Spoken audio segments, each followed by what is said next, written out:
So ರೀಸೆಂಟಾಗಿ ನೀವು ನೋಡ್ಬೋದು ನ್ಯೂಸಲ್ಲಿ 101ನೇ ಒಂದು ರಾಮ್ಸರ್ ಸೈಟನ್ನು ಡಿಕ್ಲೇರ್ ಮಾಡಿದ್ದಾರೆ. ಸೊ ಯಾಕೆ ರಾಮ್ಸರ್ ಸೈಟನ್ನು ಇಂಪಾರ್ಟೆಂಟ್ ಅಂತ ನಾನು ಹೇಳೋದಾದರೆ, ಸೊ ನೀವು ವಿವೋ ಎಕ್ಸಾಮಲ್ಲಿ ಲಾಸ್ಟ್ ಇಯರ್ ಒಂದು ಕ್ವಶನ್ ಪೇಪರನ್ನು ತೆಗೆದುಕೊಂಡು ನೋಡಿದಾಗ 2014ರಲ್ಲಿ ಒಂದು ಇಂಡಿಪೆಂಡೆನ್ಸ್ ಡೇ ಸಲುವಾಗಿ ಯಾವ ಒಂದು ರಾಮ್ಸರ್ ಸೈಟ್ಸ್ಗಳನ್ನ ಡಿಕ್ಲೇರ್ ಮಾಡಿದ್ರು ಅಂತ ಕ್ವಶನನ್ನು ಕೇಳ್ತಾರೆ, ಅಥವಾ ಲಾಸ್ಟ್ ಇಯರ್ ಒಂದು ಕೇಳಿದ್ದಾರೆ. ಅದೇ ರೀತಿ ನೀವು ಬೇರೆ ಬೇರೆ ಗೌರ್ಮೆಂಟ್ ಎಕ್ಸಾಮ್ಸ್ಗಳಲ್ಲೂ ಕೂಡ ರಾಮ್ಸರ್ ಒಂದು ಏನು ಒಂದು ಟಾಪಿಕ್ ಇದೆಯಲ್ಲ, ಇದು ತುಂಬಾನೇ ಇಂಪಾರ್ಟೆಂಟ್. ಸೊ ಈ ವಿಡಿಯೋದಲ್ಲಿ ಒಂದು 101 ರಾಮ್ಸರ್ ಸೈಟ್ಗಳ ಬಗ್ಗೆ ಒಂದು ಡಿಸ್ಕಸ್ ಮಾಡೋಣ. So let start the video.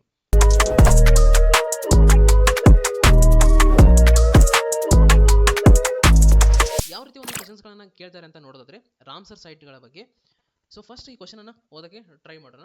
ಇತ್ತೀಚೆಗೆ ಒಂದು ಕೆಳಗಿನವುಗಳಲ್ಲಿ ಯಾವುದು ಒಂದು ಅರುಣಾಚಲ ಪ್ರದೇಶದ ಮೊದಲ ರಾಮ್ಸರ್ ತಾಣವಾಗಿ ಘೋಷಣೆ ಮಾಡಲಾಗಿದೆ ಅಂತ ಕ್ವಶನ್ ಅನ್ನ ಕೇಳ್ತಾರೆ. ಸೊ ಆಪ್ಷನ್ ಎ ಅನ್ನ ನೋಡೋದಾದ್ರೆ ಲೋಕ್ತಕ್ ಸರೋವರ, ಆಪ್ಷನ್ ಬಿ ಒಂದು ದಿವ್ರು ಬೆಲ್ ಸರೋವರ, ಆಪ್ಷನ್ ಸಿ ಒಂದು ಗ್ಲಾಸ್ ಸರೋವರ, ಆಪ್ಷನ್ ಡಿ ಒಂದು ಉಡ್ ಸರೋವರ. ಸೊ ಈ ಆಪ್ಷನ್ಸ್ಗಳನ್ನ ನೋಡಿದಾಗ ನೀವು ಇವಾಗ ಒಂದು 30 ಸೆಕೆಂಡ್ಸ್ ಟೈಮ್ ಕೊಡ್ತೀನಿ. ಸೊ ಈ ಟೈಮಲ್ಲಿ ನೀವು ಈ ಕ್ವಶನ್ಸ್ಗೆ ಸಾಲ್ವ್ ಮಾಡೋಕ್ಕೆ ಟ್ರೈ ಮಾಡಿ. ಆನ್ಸರ್ ಬಂದರೆ ಕಮೆಂಟ್ ಮಾಡಿ.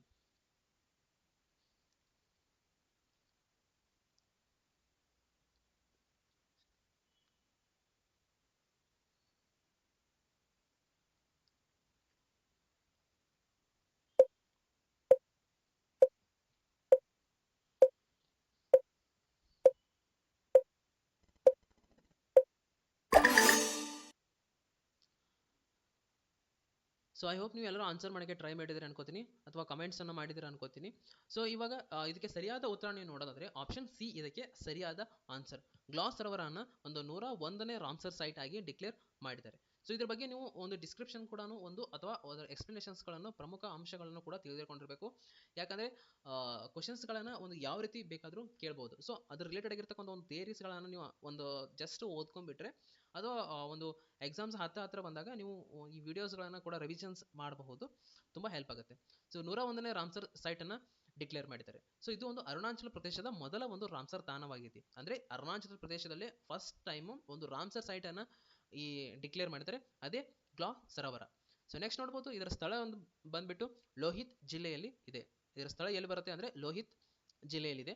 ಅಥವಾ ಇದರದ ಒಂದು ಯಾವ ಟೈಪ್ ಇದು ಅಂತ ನೋಡೋದಾದ್ರೆ ಸಿಹಿ ನೀರಿನ ಸರೋವರ. ಅದೇ ರೀತಿ ನೀವು ನೋಡ್ಬೋದು, ನಾನು ಬಿಫೋರ್ ಕೂಡ ಇದ್ರ ಬಗ್ಗೆ ಒಂದು ರಾಮ್ಸರ್ ತಾಣಗಳ ಬಗ್ಗೆ ಒಂದು ಆಲ್ರೆಡಿ ವಿಡಿಯೋನ ಮಾಡಿದ್ದೀನಿ. ಅಂದರೆ ರಾಮ್ಸರ್ ಅಂದರೆ ಹಿಸ್ಟ್ರಿ ಮೇಲೆ ಒಂದು ಆಲ್ರೆಡಿ ವಿಡಿಯೋ ಮಾಡಿದ್ದೀನಿ. ಸೊ ಆ ವಿಡಿಯೋನ ನಾನು ಡಿಸ್ಕ್ರಿಪ್ಷನಲ್ಲಿ ಕೂಡ ಕೊಟ್ಟಿರ್ತೀನಿ, ಅಥವಾ ನೀವು ಯೂಟ್ಯೂಬ್ನಲ್ಲಿ ನಾವು ಸರ್ಚ್ ಮಾಡಿದರೆ ಅದು ನನ್ನ ಚಾನಲಲ್ಲಿ ಸಿಗುತ್ತೆ. ಫಸ್ಟ್ ಅದನ್ನು ನೋಡಿಬಿಟ್ಟು ಆಮೇಲೆ ಇದನ್ನು ನೋಡೋಕ್ಕೆ ಟ್ರೈ ಮಾಡಿ. ಸೊ ನೆಕ್ಸ್ಟ್ ಒಂದು ನೋಡ್ಬೋದು ಸಂರಕ್ಷಣಾ ಪ್ರದೇಶ. ಇದರಲ್ಲಿ ಈ ಒಂದು ರಾಮ್ಸರ್ ಒಂದು ಏನು ಡಿಕ್ಲೇರ್ ಮಾಡಿದ್ದಾರೆ ಅದರಲ್ಲಿ ನೀವು ಒಂದು ಸಂರಕ್ಷಣಾ ಪ್ರದೇಶವನ್ನು ನೋಡಿದರೆ ಕಂಬ್ಲಾಂಗ್ ಹುಲಿ ಸಂರಕ್ಷಣಾ ಪ್ರದೇಶ ಮತ್ತು ವನ್ಯಜೀವಿ ಅಭಯಾರಣ್ಯ. ಸೊ ಇಲ್ಲಿ ಏನು ಒಂದು ಸಂರಕ್ಷಣೆ ಇದೆ ಅಂದರೆ ಕಂಬ್ಲಾಂಗ್ ಹುಲಿ ಸಂರಕ್ಷಣಾ ಒಂದು ಪ್ರದೇಶ ಮತ್ತು ವನ್ಯಜೀವಿ ಅಭಯಾರಣ್ಯ. ಸೊ ನೆಕ್ಸ್ಟ್ ಒಂದು ಇಲ್ಲಿ ಒಂದು ನದಿ ಯಾವುದಿದೆಯಪ್ಪ ಅಂದರೆ ಕಂಬ್ಲಾಂಗ್ ನದಿ. ಅಥವಾ ಇದರಲ್ಲಿ ಒಂದು ಸ್ಥಾನಮಾನ ನೋಡಿದರೆ ಒಂದು ಏನು ಇಂಪಾರ್ಟೆನ್ಸ್ ಅಂತ ನೋಡಿದರೆ ಪ್ರಮುಖ ಪಕ್ಷಿ ಮತ್ತು ಜೈವ ವೈವಿಧ್ಯತೆಯ ಒಂದು ಪ್ರದೇಶವಾಗಿರ್ತೈತಿ. ಅಥವಾ ಅತಿ ಪ್ರಮುಖದ ಒಂದು ಪ್ರಭೇದ ಅಂದರೆ ಇಲ್ಲಿ ಕಂಡು ಬರದಂತಹ ಒಂದು ಇಂಪಾರ್ಟೆಂಟ್ ಆಗಿರ್ತಕ್ಕಂಥ ಒಂದು ಪ್ರಭೇದವನ್ನು ನೋಡೋದಾದ್ರೆ ಬಿಳಿ ಹೊಟ್ಟೆಯ ಒಂದು ಹೆರಾನ್. ಇಲ್ಲಿ ಚಿತ್ರನ ಕೊಟ್ಟಿರ್ತೀನಿ, ಇಲ್ಲಿ ನೋಡ್ಬೋದು. ಅತಿ ಒಂದು ಅಪರೂಪವಾಗಿರ್ತಕ್ಕಂಥ ಒಂದು ಪ್ರಭೇದ ಇಲ್ಲಿ ಯಾವ್ದು ಸಿಗುತ್ತಪ್ಪ ಅಂದ್ರೆ ಬಿಳಿ ಹೊಟ್ಟೆಯ ಹೆರಾನ್. ಇವಾಗ ನೆಕ್ಸ್ಟ್ ನಾನು ಈಗೇನು ಕ್ವಶನ್ಸನ್ನು ನೀವು ಡಿಸ್ಪ್ಲೇ ಮಾಡಿದ್ದೀನಿ ಬಿಫೋರ್ ಆಗಿ ನೀವು ಆನ್ಸರ್ ಮಾಡಿದ್ರಲ್ಲ, ಸೊ ಅದನ್ನೇ ನಾವು ಯಾವ ರೀತಿ ಕೇಳಬಹುದು ಅಂದರೆ ಒಂದು ಅತಿ ಅಪರೂಪದ ಒಂದು ಪ್ರಭೇದ ಆಗಿರ್ತಕ್ಕಂಥ ಒಂದು ಬಿಳಿ ಹೊಟ್ಟೆಯ ಒಂದು ಹೆರಾನ್ ಯಾವ ಒಂದು ರಾಮ್ಸರ್ ತಾಣದಲ್ಲಿ ಸಿಗುತ್ತದೆ ಅಂತ ಕೂಡ ಒಂದು ಕ್ವಶನ್ಸ್ಗಳನ್ನು ಕೇಳ್ಬೋದು. ಅಥವಾ ಏನು ಕೇಳ್ಬೋದು, ಒಂದು ಸ್ಥಳೀಯ ಬುಡಕಟ್ಟು. ಇಲ್ಲಿ ಒಂದು ಸ್ಥಳೀಯ ಬುಡಕಟ್ಟು ಜನಾಂಗ ಯಾರಪ್ಪ ಅಂದರೆ ವಿಕ್ಷು ಸಮುದಾಯ ಅಂತ ಹೇಳ್ಬೋದು. ಸೊ ಇಷ್ಟು ಪಾಯಿಂಟ್ಸ್ಗಳನ್ನು ನೀವು ಒಂದು ಕಡೆ ಬರೆದಿಟ್ಕೊಳ್ಳಿ, ನಿಮಗೆ ಮುಂಬರುವ ಒಂದು ಎಕ್ಸಾಮ್ಸ್ಗಳಲ್ಲಿ ಕೂಡ ಹೆಲ್ಪ್ ಆಗುತ್ತೆ. ಸೊ ಈ ವಿಡಿಯೋದಲ್ಲಿ ನಾವು ಈ ಒಂದು ಕರೆಂಟ್ ಅಫೇರ್ಸನ್ನು ಡಿಸ್ಕಸ್ ಮಾಡಿದ್ವಿ. ಮತ್ತೆ ಮುಂದಿನ ವಿಡಿಯೋದಲ್ಲಿ ಮತ್ತೊಂದು ಟಾಪಿಕನ್ನು ಡಿಸ್ಕಸ್ ಮಾಡೋಣ. ಅಥವಾ ನಿಮ್ಗೆ ಯಾವುದಾದ್ರೂ ಒಂದು ಟಾಪಿಕ್ಸ್ ಬೇಕಿದ್ರೆ ಕಮೆಂಟ್ ಮಾಡಿ, ಅದ್ರ ಮೇಲೆ ನಾನು ವಿಡಿಯೋ ಮಾಡೋಕ್ಕೆ ಟ್ರೈ ಮಾಡ್ತೀನಿ. ಸೊ ಧನ್ಯವಾದಗಳು.